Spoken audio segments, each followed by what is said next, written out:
مصنوعی گوشت۔ سائنس اور ٹیکنالوجی سے ہونے والی ترقی ہر گزرتے دن کے ساتھ ایک کے بعد ایک نئی اور انوکھی ایجاد سامنے لا رہی ہے، اور آخر کار کئی سالوں کی ریسرچ کے بعد لیبارٹری میں تیار شدہ گوشت آخر کار بازاروں میں بکنے کے لیے یہ گیا۔ اب آپ بڑے آرام سے مرغی کا گوشت بغیر مرغی کے اور گائے کا گوشت بغیر گائے ذبح کیے خرید سکیں گے۔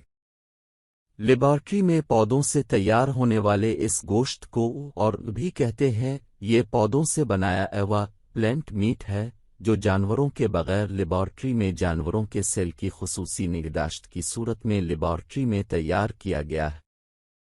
پودوں سے حاصل ہونے والا گوشت ذائقے، استعمال اور شکل و صورت میں بالکل اصلی گوشت کی صورت میں ہے۔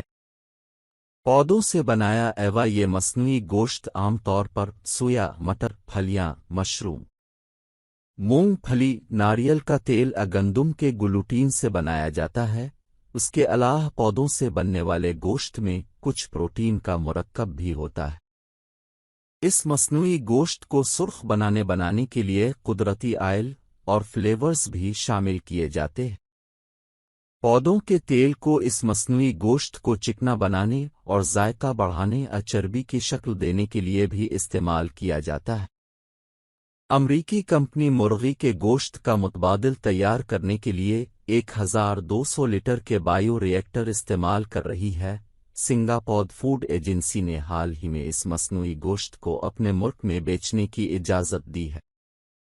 امریکہ اور دوسرے ممالک میں یہ گوشت نسل کمپنی بنا رہی ہے جس کو نسل میٹ کے نام سے مارکیٹ کیا گیا ہے۔ یہ گوشت زیادہ تر برگرز بنانے والی کمپنیاں استعمال کر رہی ہیں۔ اس کے علاوہ نگیٹس اور دوسرے پروڈکٹس بھی تیار کیے جاتے ہیں۔ پچھلے کچھ سالوں میں مصنوعی گوشت کی مارکیٹ میں بہت اضافہ ہوا۔ امریکہ میں اس وقت گوشت کی مارکیٹ $7 بلین ہے، جس میں پودوں سے بنائے گئے مصنوعی گوشت کی مارکیٹ $1.4 بلین ہے۔ تو اب نہ گائے ذبح کرنے کی ضرورت، نہ مرغی اور نہ قصائیوں سے جھگڑے کی ضرورت کے ایڈا ہے، اور چھڑے کی لڑائی بھی ختم۔